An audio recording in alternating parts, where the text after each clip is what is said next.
Hello students, welcome back to my channel English ওয়ার্ল্ডে সবাইকে স্বাগত জানাচ্ছি। আজ আমি ক্লাস 8-এর ক্লাউড বাই ইন্তেজার হোসেন লেখা খুব সুন্দর গল্পটি ইউনিট 3 নিয়ে চলে এসেছি।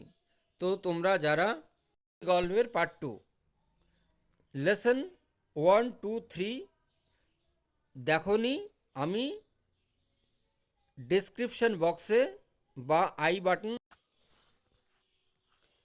আমি ডেসক্রিপশন বক্সে লিংক দিয়ে দিয়েছি, দেখে নিতে পারো। ভিডিওটিতে যারা নতুন আছো তারা চ্যানেলটিকে সাবস্ক্রাইব করে আমার পাশে থেকো, আর এই রকম ইনফরমেটিভ ভিডিওগুলো তোমাদের বন্ধুদের সাথে শেয়ার করে দিও। তো ইউনিট 3 শুরু করার আগে তোমাদের বলছি, আমি পড়ানোর সাথে সাথে আননোন ওয়ার্ড অর্থাৎ অজানা শব্দের মানে বলে দেব, তো তোমরা সেগুলি খাতায় নোট ডাউন করে নিতে পারো। তো চলো, লেটস কন্টিনিউ, মানে পড়া চালিয়ে যাও। তো পড়ার আগে আমরা একটা ইউনিট 2 নিয়ে আলোচনা করি, তাহলে বুঝতে সুবিধা হবে। ছোট্ট ছেলেটি তার মাকে জিজ্ঞেস করে যে, মা, মেঘেরা কোথায় থাকে? উত্তরে মা বলেছিল, ছেলেটিকে প্রশ্নে অবাক হয় এবং মা বলে, কারা? আমরা দেখেছি ইউনিট 1-এ বাচ্চাটি ঘাস কাটুরে ও কৃষককে যেমন জিজ্ঞাসা করেছিল, তেমনি মা বলে মেঘেরা, এবং একটু ধমক দেন এবং বলেন, খাবার দাবার খেয়ে তাড়াতাড়ি স্কুলে যাও। ছেলেটি তাই করে এবং স্কুলে চলে যায়, কিন্তু ওই একটাই প্রশ্ন, মেঘেরা কোথায় যায়, সেটা তার মনে ঘুরছিল। তারপর তার মনে পড়ে আগের দিন রাত্রে সে কি দেখেছিল। সে দেখেছিল যে অন্ধকার আকাশে মেঘে ঢাকা। যখন সে ঘুমোতে গেল, দেখল আকাশ পরিষ্কার এবং তারায় ভর্তি। মধ্যরাত্রে যখন তার ঘুম ভাঙে, তখন সে দেখে আকাশে মেঘ ডাকছে বা গর্জন করছে। সে ভাবল যে বৃষ্টি হবে, কিন্তু সকালে ওঠে সে দেখল যে এক ফোঁটাও বৃষ্টি হয়নি। এই দেখে সে অবাক হলো ও তার মন খারাপ হয়ে গেল। সে ভাবল যে সে ঘুমিয়েছিল, তাই মেঘেরা পালিয়ে গেছে।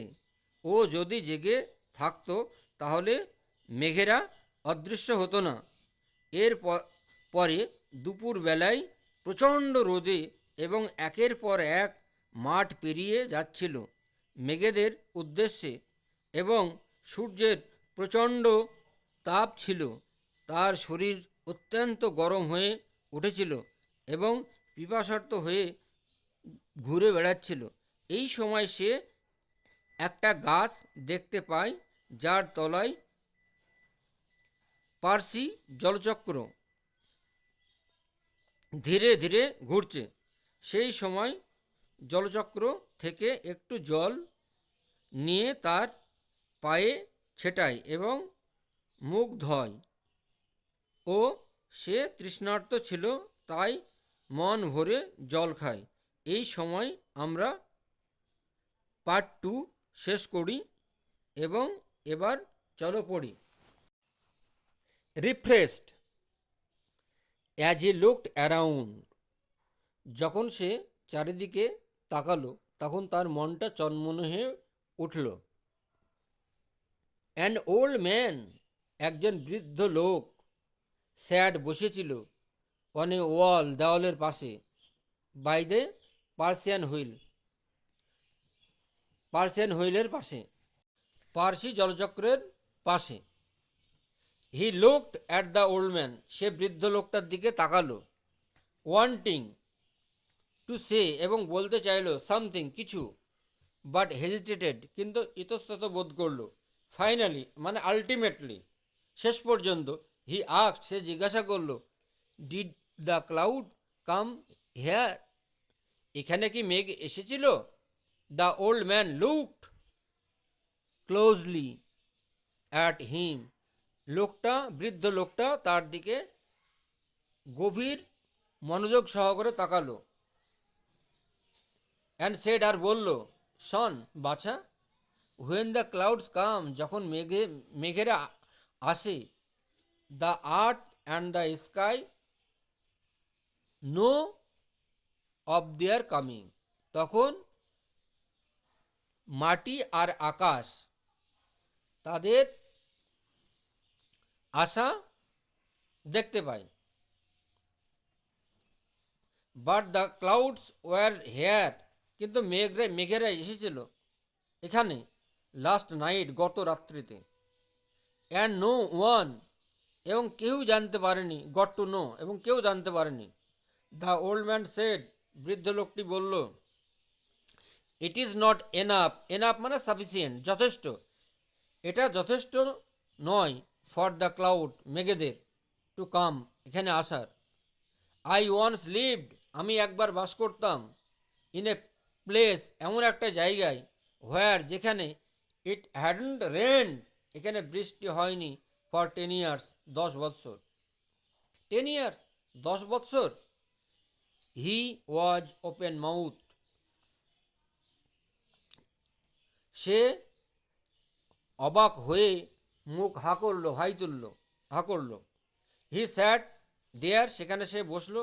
লিসনিং টু হিজ টেল, তার গল্পগুলো শুনলো। সাডেনলি মানে অ্যাব্রাপ্টলি, হঠাৎ। হি রিয়ালাইজড, সে বুঝতে পারলো। আন্ডারস্টুড, রিয়ালাইজড মানে হাউ লেট ইট ওয়াজ, কত দেরি হয়ে গেছে। He walked for miles in the sun and dust, সে মাইলের পর মাইল এই সূর্যের তাপে আর ধুলোময় রাস্তায় সে হেঁটে চলল। He went back by the same dirt, একই রাস্তা দিয়ে সে গেল। ডার্ট ট্র্যাক, একই রাস্তা ধরে সে গেল।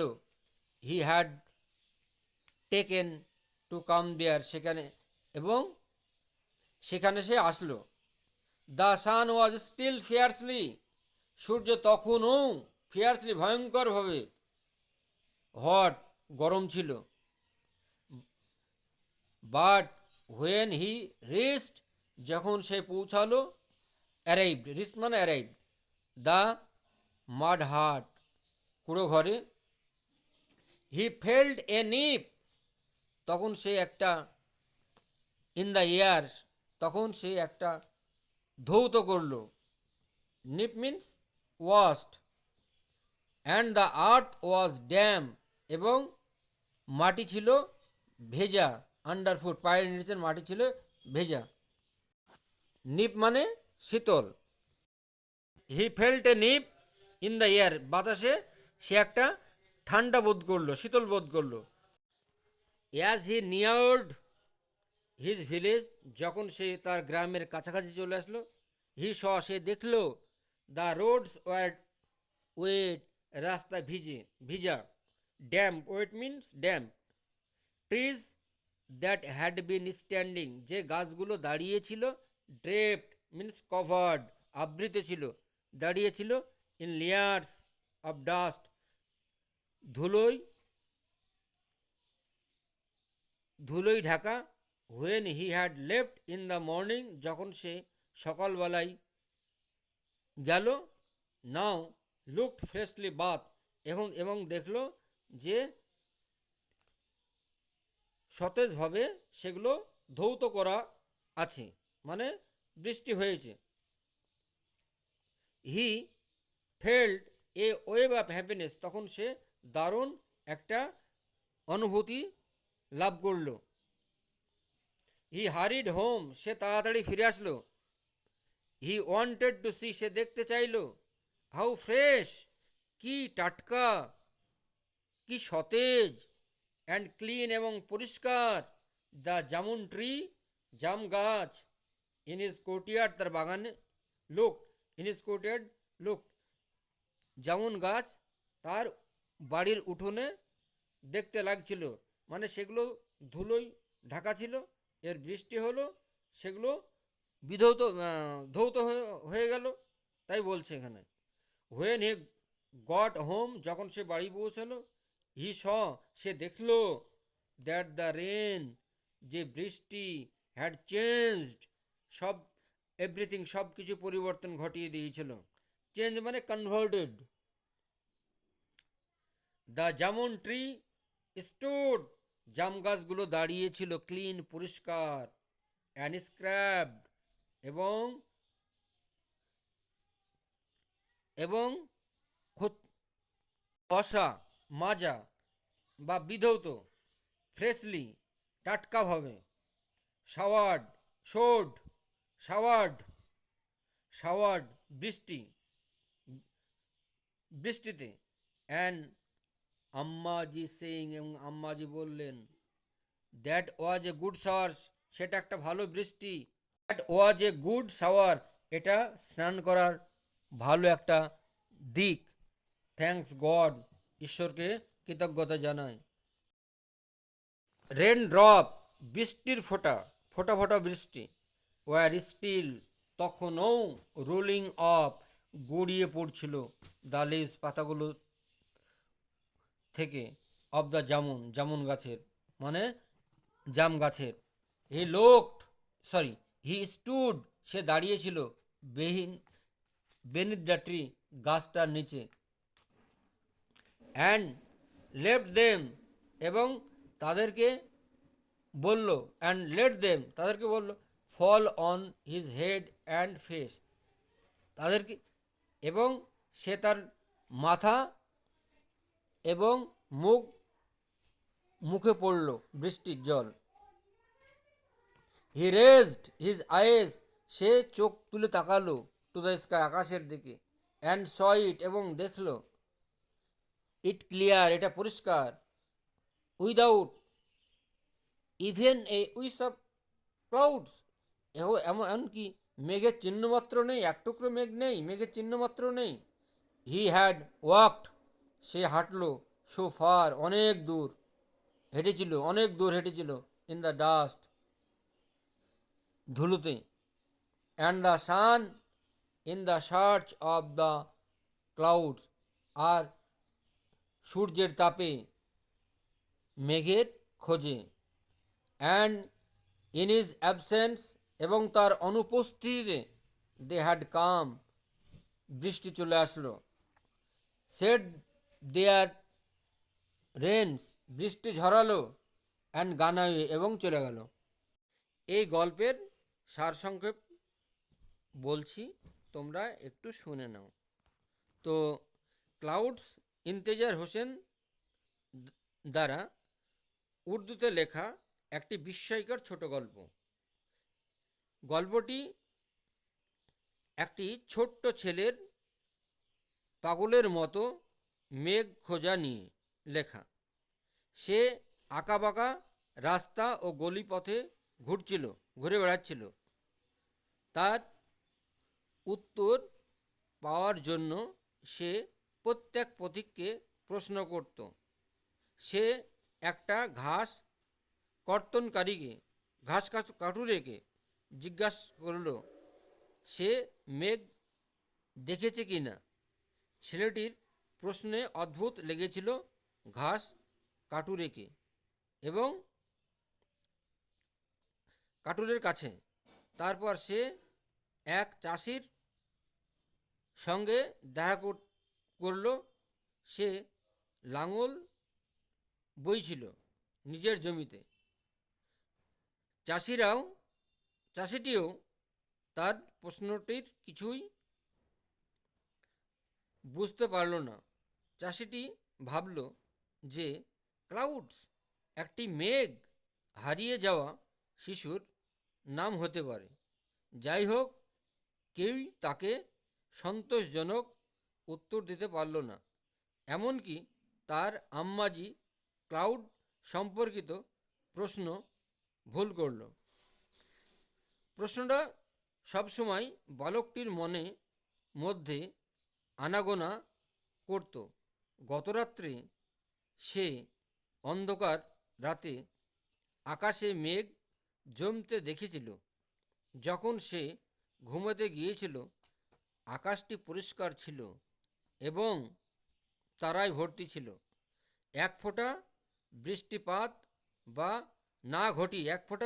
না ঘটিয়ে মেঘেরা সরে যাওয়া তাকে অবাক এবং দুঃখিত করেছিল। সূর্যের প্রখর রোদে সে মাঠের মধ্য দিয়ে হেঁটে গেল। শেষ পর্যন্ত সে মরুভূমির মধ্যে এক মরুদ্যানে পৌঁছালো। সে পার্সিয়ান জলচক্র থেকে ঠান্ডা জল নিয়ে তার কর্দমাক্ত পায়ে জল ছুটিয়ে দিল। সেখানে সে এক বৃদ্ধ লোককে জিজ্ঞাসা করল, মেঘগুলো সেখানে গেছে কি? অতীত অভিজ্ঞতার কথা বললেন যে তিনি যে জায়গাটি বাস করতেন সেখানে 10 বছর ধরে বৃষ্টি হয়নি। তারপর সে কয়েক মাইল হাঁটল এবং একটা ঘরে পৌঁছালো। যখন সে তার গ্রামে পৌঁছালো, সে দেখল রাস্তাগুলো ভিজে ছিল। সমস্ত গাছগুলিকে সদ্য ভিজে দেখাচ্ছিল। সে আনন্দে রোমাঞ্চিত হলো। সে তাড়াতাড়ি বাড়ি গেল এবং তার জাম গাছটিকে সদ্য ভিজে দেখল। তার আনন্দের সীমা ছিল না, যেহেতু মেঘগুলো তার গ্রামে তার অনুপস্থিতিতে এসেছিল।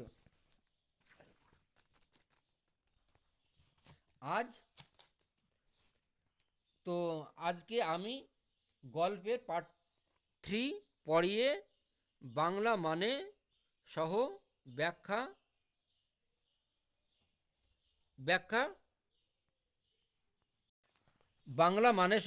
পড়িয়ে দিলাম। নেক্সট দিন আমি গল্পের সমস্ত অ্যাক্টিভিটি সলভ করে দেব। ততক্ষণ পর্যন্ত ভিডিওটি ভালো লাগলে লাইক, কমেন্ট, শেয়ার করে দিও। তাহলে আবার অন্য কোনো ভিডিওতে দেখা হবে। ভালো থেকো, সুস্থ থেকো, সুখে থাকো। আজ এ পর্যন্তই শেষ করছি। বাই।